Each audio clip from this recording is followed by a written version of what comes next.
centaine d'organisations de la société civile s'est exprimée par rapport aux résultats des urnes pour les élections qui ont eu lieu ce 5 juin 2025. Et dans cette déclaration ou ce communiqué public, ces organisations ont voulu montrer comment les élections se sont déroulées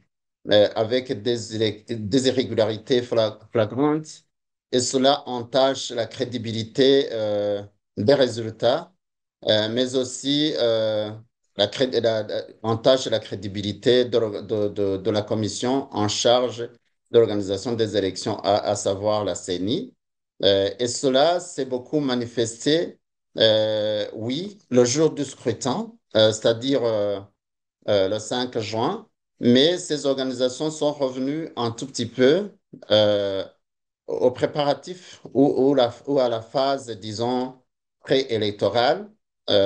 bon, disons légèrement avant le déroulement du scrutin, à savoir l'enrôlement des électeurs, qui est une phase aussi cruciale pour parler du processus électoral qui est déjà débuté, mais aussi il y a eu une phase d'exigence de contribution pour les élections, exigence qui a été lancée par le ministère de l'Intérieur, de la Sécurité publique et du Développement communautaire, qui visiblement avait une odeur purement politicienne, et que son même message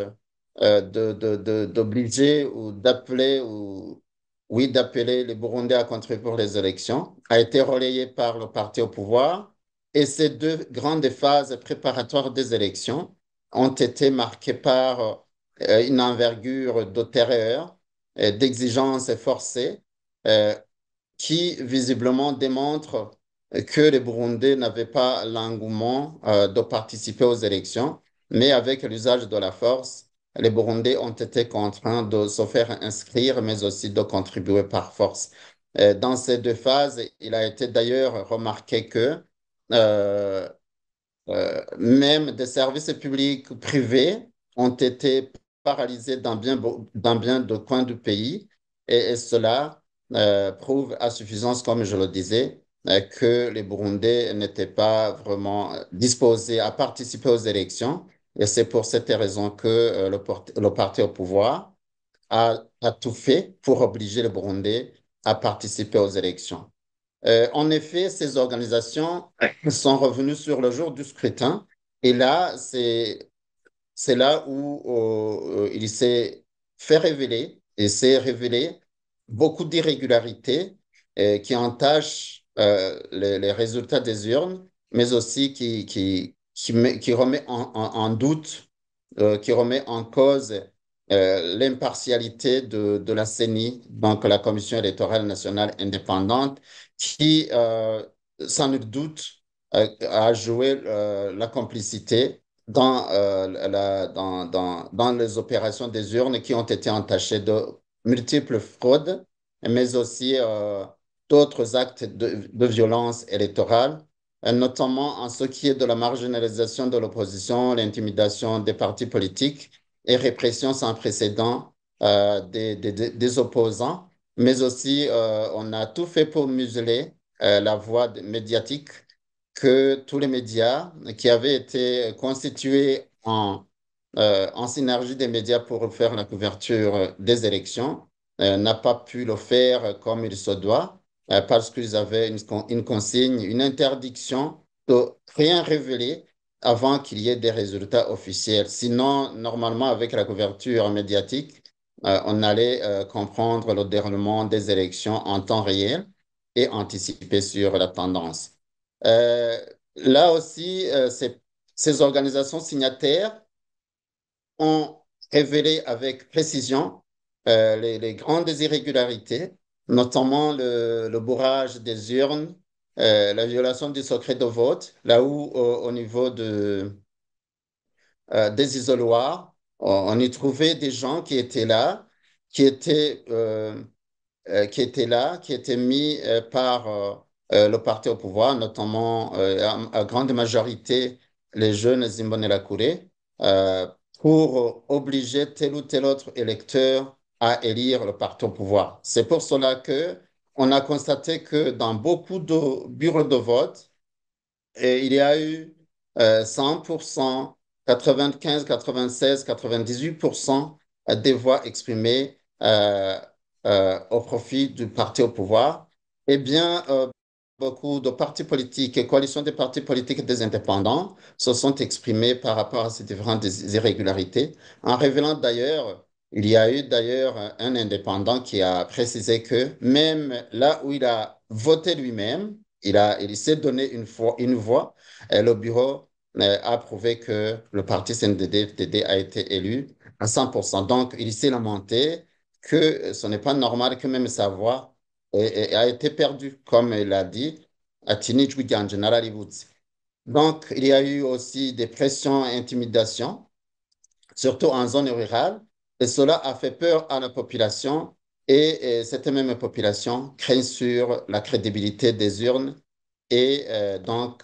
constate qu'il y a eu vol flagrant des urnes. Voilà en gros comment ces organisations euh, ont exhibé les résultats des urnes et montré surtout les irrégularités qui ont entaché tout le processus électoral. Aussi, ne faire pas sourd d'oreille quant à préciser euh, comment au niveau des bureaux de vote, après plutôt avant les élections, il y a eu des bureaux de vote qui ont été ouverts avant l'heure prévue, mais aussi qu'il y a eu beaucoup de cas de bourrage des urnes, mais aussi l'absence ou l'expiration, plutôt euh, oui, il y a des bulletins qui ont manqué, donc que c'était prévu, c'était visiblement prévu euh, une fraude et cela a fait que avant l'heure, on a dû fermer les bureaux parce que les bulletins avaient déjà dépassé les limites prévues. L'autre élément qu'il faut souligner, la CENI qui est chargée de garantir la transparence ne l'a pas fait en bonne due forme parce qu'il y a eu refus de vérification des procès-verbaux, mais aussi les plaintes qui avaient été déposées à la CENI n'ont pas eu de suite, ce qui montre à suffisance que la CENI a joué le rôle de complice dans ce processus. Ce sont les quelques irrégularités qui ont été révélées. Sinon, avoir même le nombre d'organisations signataires de cette déclaration qui s'estime à 20, plus ou moins 20, c'est qu'on avait des observateurs partout au pays et cela a permis d'avoir des informations suffisantes par rapport à l'organisation des élections. Voilà en gros comment les organisations ont révélé cela sans mettre de côté le rôle, ou oui, le rôle implicite qui a été joué par les observateurs internationaux, notamment de l'Union africaine et ceux de la CRGL. Face à ces irrégularités massives constatées, ces organisations ont chanté ces observateurs plutôt ont chanté la victoire, le déroulement des élections en toute sérénité, alors que c'était plein d'irrégularités, comme je le disais.